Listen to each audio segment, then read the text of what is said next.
Hello friends, welcome to colour mic.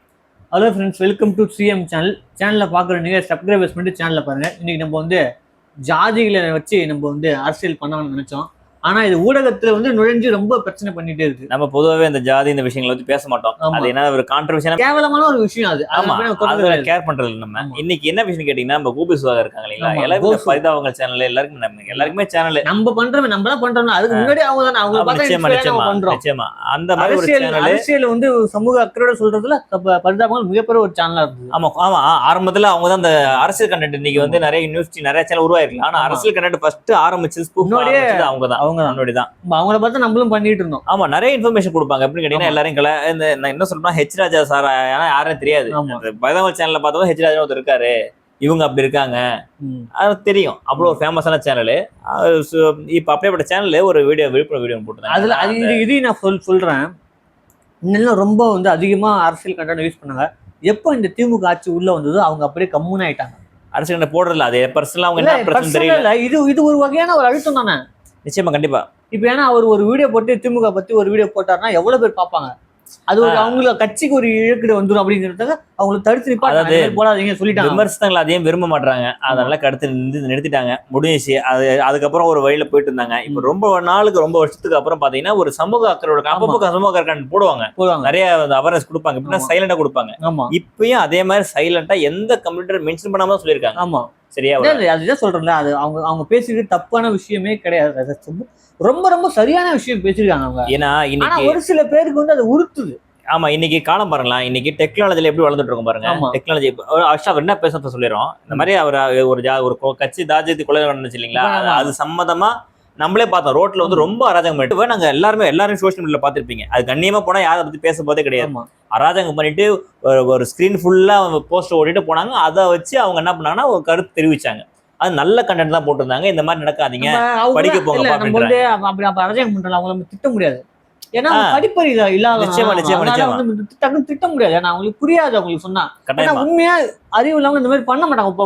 பொதுமக்கள் பண்றோமே, பொதுமக்கள் எந்த இடையூறு ஆகுமே, நம்ம அதுவே பண்ணாம நிம்மதியா நேரா போக வருவோம் இல்லாம அவங்க பண்றாங்க. அதை எதிர்த்து வந்து நம்ம கோபி சுதாகர் அது மாதிரி நடக்கிறத போட்டிருக்காரு. ஒரு அவேர்னஸ் வீடியோ பதிவு பண்ணிருக்காங்க. ஓகேவா? நிறைய மெசேஜ் சொல்லிருக்காங்க, படிக்க போறத பத்தி சொல்லிருக்காங்க. ஏன் இந்த உலகம் ரொம்ப பெருசு, உலகத்தை தாண்டி போங்க, நீ பஸ் ஸ்டாண்டு வீடு மட்டும் தான் இருந்த, உலகம் ரொம்ப பெருசுடா, போய் பாருங்கடா உலகத்தை. இன்னைக்கு சிம்பிளா பாருங்க, இன்னைக்கு டெக்னாலஜி வளர்ந்துட்டு இருக்கு. இன்னைக்கு போன் நம்ம பயன்படுத்திட்டு இருக்கோம். அந்த போன் எந்த ஜாதிகாரன் கண்டுபிடிச்சா இருக்காச்சு தெரியுமா? இந்த லேப்டாப், நீங்க டெக்னாலஜி யூஸ் லைட், அது எல்லாம் அப்படி கிடையாது. டெக்னாலஜி வளர்ந்துருச்சு. அது கூட நிலாவுக்கு போறத பத்தி பேசிட்டு இருக்காங்க. இங்க இங்கேருந்து எங்க சந்திரனுக்கு போய் வசிக்கலாமா சொல்லிட்டு பேசிட்டு இருக்காங்க. ராக்கெட்ல நான் தான் ஃபர்ஸ்ட் போன், நீ தான் ஃபர்ஸ்ட் போயிட்டு இருக்கும்போது நம்ம நாடு மட்டும் இன்னும் முன்னேறதுக்கு ஒரே ரீசன் கிடையாது, இந்த ஜாதி மதம் இது கூட பரி லாக் ஆகி கிடக்கு. இப்போ வெள்ளைக்காரங்க நம்மளை பிடிச்சாங்க தெரியுமா? அது என்ன கணக்கு பாத்தீங்கன்னா, நம்மளுக்குள்ள பிரிவினை இருந்துச்சு. ஆமா, அதை வச்சுதான் உள்ளே வந்தான். பிரிவினை இல்லாத நாட்டுல ஊசிய நுழையவே முடியல. போட்டு பார்த்தான், இவனை பத்தி அவன் சொல்ற, அவனை பத்தி அவன் சொல்ற, இவனை பத்தி இவன் என்னோட சின்னவா, என்னோட பெரிய நினைக்கிறது. எல்லாருமே அந்த காலத்துல பார்த்தாங்க. எல்லாருமே ஈவன் எல்லாரும் வீட்லயும் பார்த்துருப்பாங்க. ஒரு டைம்ல ஜாதி தேசம் இருந்துச்சுதான். ஆனா இன்னைக்கு காலம் மாற நிறைய மாறிட்டு இருக்கு. டெக்னாலஜி ஜாதி வந்து மாறிடுச்சு. இதுல வந்து ஃபர்ஸ்ட் முன்னாடி யாருன்னு கேட்டீங்கன்னா சென்னை நகரம் தான். சென்னை நகரம் நிறைய மாறிட்டாங்க. நிறைய மிக்ஸ்டு கம்யூனிட்டி மேரேஜ் பண்றாங்க. இன்னைக்கு ஜப்பான் டாப்ல இருக்கிறது மெயின் ரீசனே பாத்தீங்கன்னா ஜாதியை ஒழிச்சாங்க. அந்த ஊர் ஜப்பான் வந்து அழிஞ்சு போச்சு. குண்டுல தெரியுங்களா, உலக பொருளை கொண்டு போட்டு அந்த நாடே அழிஞ்சு போச்சு. கப்பல் விவசாயம் பண்ணி பெரிய ஆளாயிருக்காங்க. அந்த நாட்டுல ஜாதியே கிடையாது, ஜாதியை ஒழிச்சிட்டாங்க. எப்படி ஒழிச்சான்னு கேட்டீங்கன்னா, இந்த மாதிரி வந்து அரசியல் அந்த மாதிரி ஒரு அரசியல் பண்ணாங்க, பண்ணி ஒதுக்கி ஒழிச்சிட்டாங்க. கண்டிப்பா வீடியோ வேணா கேளுங்க, ஜப்பான் பத்தி வீடியோ போடும் நம்ம தனியாக. கேட்டீங்கன்னாக்கா, இது உங்க காலகட்டத்தில் ஐயா பெரியவங்க யாரும் பார்த்துட்டு இருக்கலாம் சேனல்ல. உங்க காலகட்டத்தில் அந்த ஜாதி எல்லாத்தையும் விஷயம் அறையிடுங்க. அடுத்த ஜென்ரேஷன் ஏன் கொண்டு போறீங்க? இன்னைக்கு பாத்தீங்கன்னா, நீங்க அந்த கொலை செய்யப்பட்டவரும் சரி, கொலை செய்தவரும் சரி, யார் சுர்ஜித் அவர் கொலை பண்ணவரு, அவரு நீ நிலைமை என்ன, அவர் ஸ்போர்ட்ஸ் கண்டென்ட் போடுறாரு, அது சொல்லிட்டு அவருக்கு சப்போர்ட் ஒரு வீடியோ வந்துட்டு தான் இருக்கு. அவங்க எது வேணாலும் பண்ணலாம், அவங்க கொலைகாரன் தானே ஆயிட்டாரு. ஒரு கொலைகாரன் ஆயிட்டாரு அவரு. நீ ஜாதியே வச்சுக்க, என்ன வேணா பண்ணிக்க, இன்னொருத்தவங்க போய் திருச்சி ஒருத்தவங்களை வயலன்ஸா அட்டாக் பண்ணி உயிர் எடுக்கிறது தப்பு தானே. சரி, இன்னைக்கு என்ன சொல்றேன்னா, இன்னைக்கு அவருக்காக உங்க ஜாதிகாரங்க அத்தனை பேர் ஜெயிலுக்கு போவீங்களா? அது முடியாது. யாரு பண்ணா உங்க ஜாதியில ஒரு ஆள் தானே தவறு பண்ண போக முடியாது. ஏன்னா இன்னைக்கு பாக்காதீங்க, நீங்க உங்க பர்மனன்ட் உங்க ஜென்ரேஷன் நிப்பாட்டிக்கணும். அது அடுத்த ஜென்ரேஷன் திணிக்காதீங்க. அடுத்த ஜென்ரேஷன் வந்து நிலவுக்கு போலாமா, ராக்கெட் விடலாமா, போருக்கு போலாமா, அது போர்ல எப்படி தடுக்கலாம், டெக்னாலஜி எப்படி வளரலாம், எந்த ஒரு வேலை செஞ்சு எப்படி சம்பாதிக்கலாம், குடும்பத்தை முன்னேற்றலாம்ன்ற யோசிச்சுட்டு இருக்கும்போது ஜாதிக்குள்ள அந்த புது ஜென்ரேஷன் அடக்கிட்டீங்கன்னா என்ன ஆகுறது? சொல்லுங்க. ரொம்ப கஷ்டம். இப்ப இதே மாதிரி பாருங்க, இப்போ ஒரு மிலிட்டரிக்காரங்க ஜாதி பார்த்தா என்ன ஆகும் யோசிச்சு பாருங்க. ஆமா. நான் ஏன் ஜாதிக்கார தான் காப்பாற்ற சொல்லி நினைச்சு பார்த்தா என்ன ஆகும்? ஏங்க எல்லாரும் ஒரு காலத்துல மாறுறாங்க. நீங்க ராஜ பரம்பரையா யாரும் அந்த ராஜா ஜாதி பார்த்திருப்பாரு அந்த காலகட்டத்துல. அது சொல்லு. எல்லாருக்கும் சமத்துவமா. இப்ப சில பேர் புது பூஜை நடத்துறாங்களே, அந்த பெரிய பெரிய ஆட்களே அப்படி ஜாதி பார்த்துட்டு பழகல, ஜாதி பார்த்து வாழ விஷயமே. இவங்க தலைவர் எல்லாம் வச்சிருக்கவங்க எல்லாருமே ஒரு பெரிய கம்யூனிட்டி சார்ந்தவங்களா இருக்கட்டும், அவங்களே ஜாதி பாக்கலங்களா, சமமா பாருங்க, சமமா வச்சிருந்தாங்கன்னா என்னடா இப்படி பண்றீங்களே அப்படின்னு சொல்லி கேட்டிருப்பாங்க. அவங்க ஏன் இறந்தாங்க தெரியுமா? இந்த மாதிரி ஆட்களை பார்க்கணும் இறந்தாங்க. எனக்கு தெரிஞ்ச வரைக்கும் உண்மை 100% உண்மையான விஷயம். இல்ல ஏன் இந்த மாதிரி இந்த காலகட்டத்தில் இந்த மாதிரி வளர்க்குறாங்க? இதைதான் ஒரு கோவில் சார் கேட்டிருந்தாங்க. ஆமா, இது நம்ம வாயில பேசுறோம், இது ஒரு கண்டென்ட்டா கிரியேட் பண்ணி எல்லாருக்கும் ரீச் ஆகுற மாதிரி விஷயத்த சொல்லியிருந்தாங்க. இந்த மாதிரி சமூக அக்கறை உள்ள கண்டென்ட் போறது பெரிய விஷயம். ஆமா, துணிஞ்சு இந்த சேனல் சொல்லுங்க. இப்ப இருக்கிற நம்ம எதுக்கு அதெல்லாம் செஞ்சுட்டா டாபிப்பா, நம்ம எதுப்பா தொட்டி நம்மளுக்கு ஆபத்தா வேணும் அப்படின்னு சில பேர் கம்முன்னு இருப்பாங்க. பெரிய சேனல் வேற அவங்க எல்லாம் இந்த விஷயத்த பேசுறது. நம்ம பேசணும்னா அட்லீஸ்ட் ஒரு 100 பேர் 200 பேர் தான் பாப்பாங்க. ஆனா அவங்க பேசினா 300 பேர் 3 கோடி மில்லியன் பேர் தான் பாப்பாங்க. இப்ப நான் ஒண்ணு கேக்குறேன், அவங்க ஒரு கண்டென்ட் போட்டிருந்தாங்கல்ல, அதுல சித்தரிச்சு விட்டு போட்டிருந்தாங்களா? சித்தரிப்பு அவங்களா உருவாக்கி போடல. நீங்க செஞ்ச வீடியோ எல்லாம் இன்ஸ்டாகிராம், ஃபேஸ்புக், ட்விட்டர் எல்லாத்துலயுமே அந்த போஸ்டர் ஓட்டிட்டு அராஜகம் கமெண்ட் பண்ண வீடியோ இருக்கா இல்லையா? இருக்கு, எல்லாமே சார். எந்த கமெண்ட் வேணாலும் இருக்கட்டுங்க. இப்ப அது யாருக்கு அசிங்கம் சொல்லுங்க? அவங்க நீங்க ஒரு தலைவர் பேர் வச்சுட்டு போறீங்களா, அந்த தலைவருக்கு அசிங்கம். அவருக்கு அசிங்கம். இந்த மாதிரி எல்லாம் பண்ணாதீங்க. அந்த மாதிரி ரோட்ல நின்று பசங்க வீலிங் பண்றாங்க. நீங்க அந்த வீடியோ எனக்கு காட்டுனீங்க தெரியுமா? நம்ம அதை பத்தி பேசல. நீங்க எப்பயே காட்டுனீங்க. ஒரு மாநாடு நடக்குது, அந்த மாநாட்டுக்கு வரவங்க எல்லாம் பேட் பால் வச்சு ரோட்ல கிரிக்கெட் விளையாண்டு இருக்காங்க.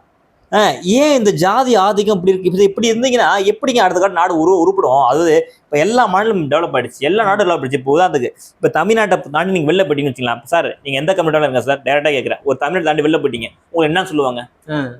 ஒண்ணு தமிழ்நாட்டை தாண்டி வெளில போனீங்க, நீங்க தமிழ் சொல்லிக்கணும். ஆனா அவங்களுக்கு தமிழகம் எல்லாம் தெரியாது, நீ மதராசின்னு வரணும். ஏன்னா மெட்ராஸ் ரீச் ஆன ஏரியா. நீங்க வடக்கு சைட்ல எங்க சைட்லாம் போனாலும் நான் எல்லா ஊரும் போயிட்டு வந்தேங்க. நான் எப்படி சொல்றேன்னா எல்லா ஊரும் போயிட்டு வந்துட்டேன். ஓ சென்னை சைடா அப்படின்னு கேட்பாங்க. ஃப்ரம் சென்னை அப்படின்னுவாங்க. ஆமாண்ணா அவங்க ரீச் ஆன போது சென்னை, அவங்களுக்கு என்ன சென்னை தெரியும். இப்போ நீங்கள் இந்தியா விட்டு வெளில போறீங்க, உங்களை யார் அட்ரஸ் பண்ணுவீங்க? நீங்கள் உங்கள் ஒரு ஜாதியை வச்சிருக்கீங்களா, அந்த ஜாதிக்காரன் சொன்னால் உங்களுக்கு தெரியுமா? இந்தியன்னு சொல்லி ஆகணும். ஆமாம், வெளிநாடை விட்டு நீங்கள் எந்த நாட்டுக்கு வேலை செஞ்சாலும் இந்தியன்னு சொல்லி ஆகணும். ஸோ உங்கள் ஊரை தாண்டினாலே உங்களுக்கு ஜாதிக்கு வேலை கிடையாதுங்க. இந்த ஜாதியை கட்டிட்டு ஏன் அலைஞ்சிருச்சு? உங்களுக்கு அப்படிதான் ஜாதி பிடிக்குதா? நீ உங்களோட வச்சுக்க வேண்டியதானே? ஏன் வெளி பொது இடங்களில் இந்த அராஜகம் பண்ணுறதானே கேள்வி கேட்குறாங்க. இந்த கேள்வி கேட்கறவங்களும் சேனல்ல மூடுறாங்க. ஆனால் ஆக்சுவலா யாரு கேள்வி கேட்டுனா இருக்கிற அரசு கேள்வி கேட்டுருக்கணும், அதிகாரி கேள்வி கேட்டுருக்கணும். அப்ப அது மாதிரி பண்றீங்க, அப்படி பண்ணவங்கள பிடிச்சி ஜெயில போட்டிருக்கணும். இப்ப நான் ஒரு நார்மலா சொல்றேன் என்னன்னா, ஒரு பையன் பைக்ல வீலிங் பண்ணான்னு சொல்லிட்டு இன்ஸ்டாகிராம்ல வீடியோ போட்டாப்ல. சரி யாரும் ஹெல்மெட் போட்ட உடனே போலீஸ் பிடிச்சி மக்கனாலு போட்ட வீடியோ போடுற, இனிமேல் வீலிங் பண்ண மாட்டேன் சார், சிகிச்சைக்கு முன் சிகிச்சைக்கு பின் இப்படி சொல்லி போடுறீங்களே. ஆனா அன்னைக்கு நடந்து நான் வீடியோ பார்த்தேன், வீடியோ உங்களுக்கு போடுறேன். அந்த வீடியோவை பார்த்த போலீஸ் அதிகாரி அவங்களுக்கு பாதுகாப்பா நிக்கிறாங்க. புரியுது. எந்த விதத்துல ஒரு சரியான ஒரு கட்டமைப்பு என்ன பயன்படுது? இன்னைக்கு நாங்க என்ன வேணாலும் பண்ணலாம். என்ன ஒரு பூஜை அப்ப நான் ரோட்ல அராஜகம் பண்ணலாம், தோல்ல துண்டு போட்டுட்டு என்ன வேணா பண்ணலாம், ஒரு கொடுங்க என்ன வேணாலும் பண்ணி, அது நம்ம செஞ்சுட்டோம் விஷயம், நம்ம தொட போட்டு அதை வச்சு நீங்க பண்றீங்களா அட்டூழியம், அதுதான் தவறு. இப்ப அந்த வீலிங் பண்றதுல அதுல எவ்வளவு பாதிக்கப்படுறாங்க? நாங்க சிம்பிளா கேளுங்க சார், சிஎம் சார் போறதுக்கே டிராபிக் தடங்கள் ஆகுதுன்னு சொல்லிட்டு அதுக்கே நாங்க வீடியோ பதிவு பண்ணிருக்கோம். ஆமா, அவர் 1000 தான் முதலமைச்சர், அவர் பாதுகாப்பு கொடுத்தே ஆகணும். ஆனா நாங்க அதுவே எங்களுக்கு கஷ்டமா சொல்றோம். நீங்க ஒரு தமிழ்நாட்டை பத்தினா அது எப்படின்னா இப்ப பயமா இருக்கு. போறப்ப ரொம்ப நம்ம பயப்படுறாங்க, என்னப்பா நம்ம ரொம்ப அசிங்கமா இருக்கு, நம்ம தமிழ்நாட்டுல எவ்வளவு கேவலமா நடந்துக்கிறாங்க அப்படின்னு சொல்லி ஒரு விஷயம் தெரியுமா நம்மளுக்கு? நம்ம தமிழ்நாட்டுல மட்டும் கையில அடங்காத ஜாதி இருக்குதான்ப்பா, எல்லாமே இருக்குதான். நீங்க அவ்வளவு பேரும் நீங்க கொடி பிடிச்சி கோஷம் பிடிச்சி அவ்வளவு தனியார் ஜாதி உருவாக்கிட்டு கட்சி மீட்டிங் போட்டா எல்லாம் பிரிஞ்சு விடுவாங்க சார். நாளைக்கு எப்படி சரி இன்னைக்கு எவனோத்த கண்டுபிடிச்சா பஸ் எல்லாரும் யூஸ் பண்றோமா இல்லையா? எவனோத்த கண்டுபிடிச்ச போன் எல்லாம் யூஸ் பண்றோமா இல்லையா? எவனோத்த கண்டுபிடிச்ச டிவி எல்லாம் யூஸ் பண்றோமா? அங்க மட்டும் அங்க ஜாதி ஏன் ஜாதிகாரன் கண்டுபிடிச்சதை யூஸ் பண்ண மாட்டேன், இவன் கண்டுபிடிச்சா யூஸ் பண்ண சொல்ல வேண்டியதானே? அங்க மட்டும் ஏன் ஜாதி பார்க்க மாட்டீங்க? எங்கெங்கெல்லாம் உங்களுக்கு அடக்குமுறை தேவைப்படுது, எங்கெல்லாம் ஒடுக்குமுறை தேவைப்படுது, அங்க மட்டும் உங்க ஜாதி யூஸ் பண்ணிக்கிறீங்க.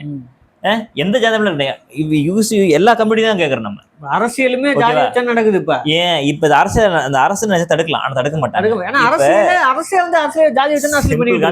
ஏதாவது ஜாதி கை வச்சீங்கன்னா அந்த ஜாதி ஓட்டு வராது, அதுக்குதான் இதுக்கு பயப்படுவாங்க. அதான் இப்ப அதே போலீஸ் எந்த கண்டிஷனும் வைக்கல, கேட்கலன்னா ஓட்டு வேணும்ல. ஓட் பேங்க் தனியா ஒரு 4 பண்ணா நாளைக்கு நான் போலீஸ் பண்ணலாம். நிச்சயமா ஓட் பேங்க் தான் இதுக்கே சொல்றேன். இதுக்கே அவங்க பண்ணா அவங்க அதுல இருக்காங்க, அதனால ஒரு பிரச்சனை இல்லை அப்படிங்கிற மாதிரி ஆகுதுல, அது தவறு. இதை எதிர்த்து ஒருத்தர் கேள்வி பேசினா இன்னைக்கு அவரு யூடியூப் சேனலே முடக்கம் இல்ல அதெல்லாம் குடும்பம் இல்ல. எகிப்து பேசினா நீ என்ன ஜாதிக்கார சொல்லிட்டு அவனுக்கே பட்டம். அதான் அதை வேண்டி பண்ண வேண்டியது. எங்கயா கண்டுபிடிச்சிக்க? அதுல என்ன கண்ணா எங்க தோணுச்சு தெரியலங்க. இது ஆரிஜின், இந்த ஆரிஜின் ஆஃப் த கம்யூனிட்டின்னு சொல்லிட்டு எங்க இருந்து வருது நீங்க தோண்டுங்க. முதல்ல மனிதன் தோன்ற காலம் தோண்டி இது இப்படிதான், இதுதாங்க அந்த வீடியோல சொல்லியிருக்காங்க. எது கோவித சொன்ன விஷயமே இதுதான். அந்த வீடியோ ஃபுல்லா பாருங்க. எதையுமே தவறெல்லாம் யூஸ் பண்ணவே இல்லை.